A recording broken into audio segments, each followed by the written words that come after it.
Welcome to the new episode of my channel. আমি মৈনাক আর আপনারা দেখছেন মৈনাক এক্সপ্লেন্ড ইউটিউব চ্যানেল।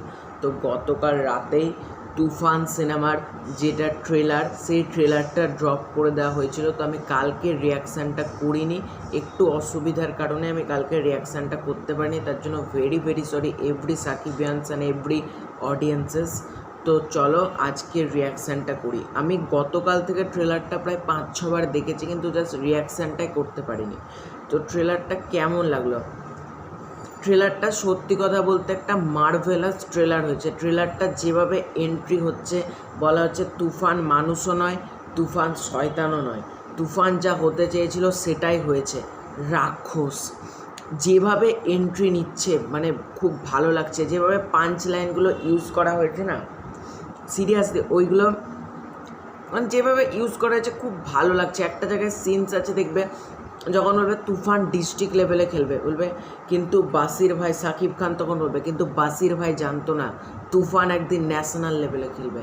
মানে ডায়লগগুলো খুব ভালো। একটা জায়গায় বলবে, তো দেখবে শুনতে পাবে তোমরা, ট্রেলারটা যদি ভালো করে দেখো, একটা জায়গায় বলে গল্পে একটু প্রেম মিসিং আছে, দিয়ে ওই দুষ্টু কোকিলের সিনটা তোমরা শুনতে পারবে।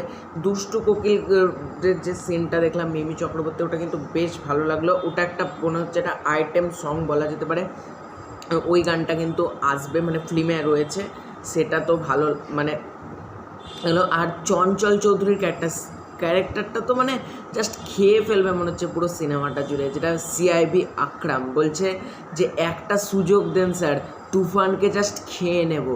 মানে তার চোখ মুখের এক্সপ্রেশান, চঞ্চল চৌধুরীকে তোমরা দেখবে সেরকম যে প্রচুর ভয়ঙ্কর একটা লুক দেওয়া হয়েছে, কোনো একটা ডেভিল ক্যারেক্টার হিসেবে প্রেজেন্ট করা হয়েছে না, কিন্তু তার ভাবমূর্তিই পুরো ডেভিলের মতন। যখন টিজারে যখন বলছে তুফান খুব ভয় পাইছি রে, আবার সেম কথা এখানে রয়েছে, একটা সুযোগ দেন তুফানকে জাস্ট খেয়ে নেওয়া। তুফানকে লড়তে গেলে শক্তি নেই, বুদ্ধি দিয়ে খেলতে হবে। মানে তার একটা মাইন্ডসেটের একটা লোক, যে মানে লুকটা দেয় না অত ডেঞ্জারাস, সেটা কিন্তু বেশ ভালো লাগছে।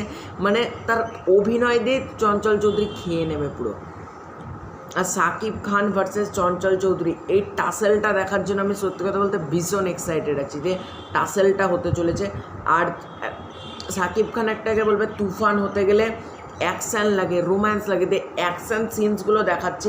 একটা জায়গায় দেখবে গাড়িটা উড়ে চলে যাচ্ছে, ওই সিনটা পার্টিকুলারলি বেশ ভালো।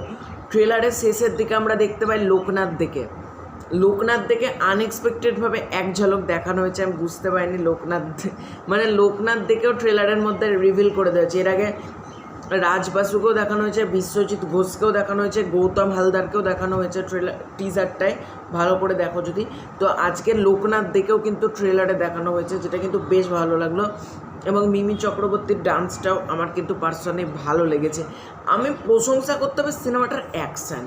সিনেমাটাতে গাড়ি উড়ে পড়ছে, আর সাকিব খানের যেভাবে সোয়াগ, মানে তুফান ক্যারেক্টারটা যেভাবে সিগারেট টানছে, যেভাবে ধোঁয়া ছাড়ছে, যেভাবে মানে ঘাটটা তুলে এমনি করে আসছে, মানে কঠিন লাগছে। আর হাতে একটা ট্রিগারটা, সবাই মিলে ট্রিগার তুলছে, মানে ওদের ট্রিগার দিয়ে যখন লাস্ট একটা জায়গায় সিনস আছে, এমনি করে শ্যাডো মুখে পড়ছে, তারপর মারছে। যেভাবে তাকে প্রেজেন্ট করা হয়েছে না সিনেমাটাতে, মানে এটাতে শুধু সাকিব খানেই সর্বা না, বাকি ক্যারেক্টার তো রয়েছে, তার কাছে সাকিব খানেরও একটা গুরুত্বপূর্ণ রোল রয়েছে। আমরা অন্য কোনো সিনেমায় দেখি হিরোর অত ইম্পর্টেন্স থাকে না, জাস্ট হিরোকে হিরো হিসেবে দেখানোর জন্য জাস্ট সিনেমা বানানো হয়। কিন্তু এইখানে সাকিব খানের যে প্রেজেন্টেশন, যা এক্সপ্রেশন, মাইন্ড ব্লোয়িং। আমার কিন্তু বেশ ভালো লেগেছে। সাকিব খান আর চঞ্চল চৌধুরী মানে জাস্ট সিনেমাটাকে দেখার জন্য আমি ওয়েট করছি। এটা তো কালকে রিলিজ করবে বাংলাদেশে, এবং তারপর ইন্ডিয়াতে রিলিজ করবে তোমাদের 28শে জুন। আমি তো ফার্স্ট ডে দেখছি তুফানের, মানে কালকে রিলিজ করলে আমার মনে হয় বেশি ভালো হতো। সিনেমাটা কেন করলো না আমি জানি না। আমি তো আর অপেক্ষা করতে পারছি। তোমরা কমেন্ট করে আমাকে জানাতে পারো তোমাদের তুফান সিনেমাটা কেমন লাগলো। আমি তো এখনও দেখে উঠতে পারবো না কালকে। আর আমি পাইরেটেড কপি কোনোদিন কোনো ফিল্মের দেখিও না।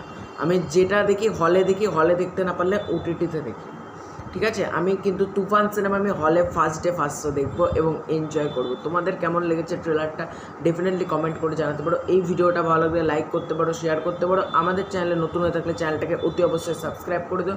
তো খুব শীঘ্রই দেখা হচ্ছে একটা ইন্টারেস্টিং ভিডিওতে, ততক্ষণ বাই বাই।